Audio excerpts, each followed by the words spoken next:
Hi everyone, welcome back to my channel. My name is Seema and I am a full-time college student that loves to grow food. This is my third year gardening, like really gardening.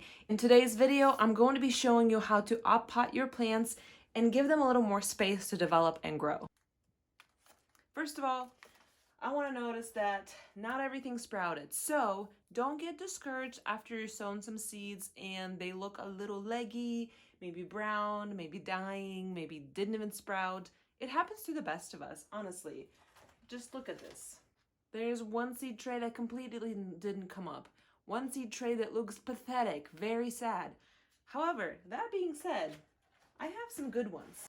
Look at this germination rate. It is through the roof. This is Brussels sprouts. I thought these seeds were done, so I sowed a ton and a ton came up. But as you can see, they're not the best looking brassicas in the world. They're very leggy. Some has fallen over, so it is time to up pot them. How do I know? Well, just by looking at these guys, you can see that they have their first true leaves. First leaves that come up from a seed. So if this was an actual live-in plant here, it actually would have two leaves that will look just like this. You see these two leaves right around my finger here? That's what they look like. Then as the time goes on, the true leaves of the plant develop. The first leaves of any seed look very generic. It's very hard to tell which plant it's growing, but the first true leaves really give the plant away. We are actually in my bathroom right now. So this is a great situation that is happening here. These seed pods and seed trays, I got them from Garden. I'm linking their product down below. I honestly am very fascinated with this product. Look, you can watch the roots development. It's actually quite nice because if you're planting with kids or for a science experiment, it's really neat to see the root development. But as you can see, it's just really crowded. Some of them are broken, laying over, and this root development is great. It's crazy to see, but not healthy for the plant. We're gonna take our overcrowded seed tray here, and I'm going to keep it just one by one because I want to keep them still organized in the same seed tray that I started with. And what I'm going to be doing, so these seed pods came with the bottoms that are really easily ejectable, just like this. So it's really easy to take them out. Look at that clean seedling here. This bottom comes off just like this. Look at that. That is pure soil and nothing else. No plastic that's holding it together. This is amazing.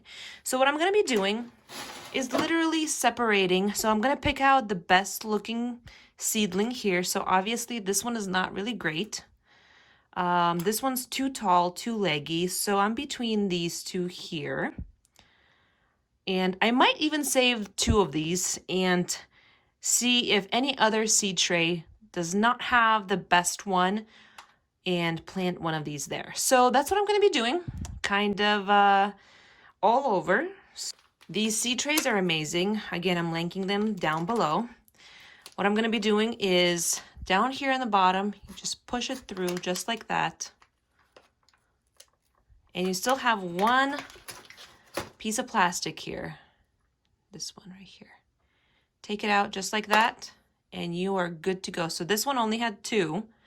And this one's looking really good. This one's also looking not too bad, but out of these two, I think I'll get this one. And the secret is I need to plant this one a little lower in the ground.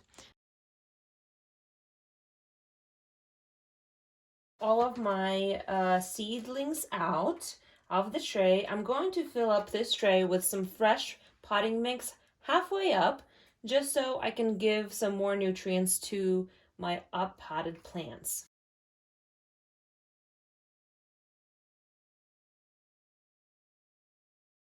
All right, just about so. Separate my seedlings in this type of fashion. Just kind of take them apart like this. Don't be afraid because seedlings actually are stronger than you think they are. So let's see. I'm going to pick this one right here. So I'm going to just tease them apart like this. These two are very close together. And I really don't want to keep two because these are Brussels sprouts. They need space. So here's a good one. Here's one I separated. Pretty good one right here. So I'm going to take my new seed tray here. I'm going to put my seedling right in here. Just like that. And put some more soil around it.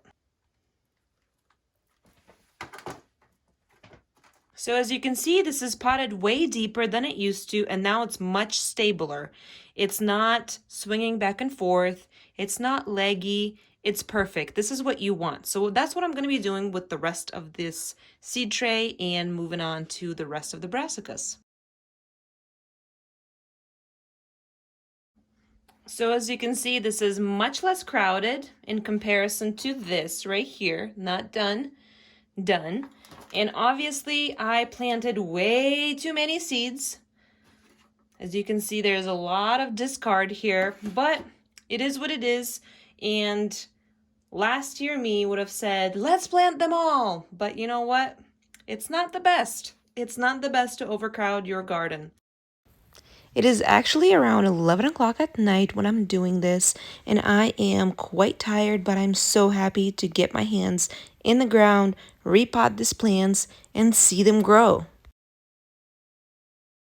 We have our Brussels sprouts, a lot rarer than they were in the last time I showed you guys. In comparison, for example, this is not separated tray, this is separated, but these guys are going to flourish, grow, and establish into strong, good Brussels sprout plants. Now that I've repotted all my plants into their own individual seed tray, I'm going to go ahead and spray these with some water. And yes, I know what you're thinking. This has probably chemicals in it. No, it does not. I washed it out several times, and I'm just using this to spray down my seedlings. Use, reuse, recycle, you know what I mean?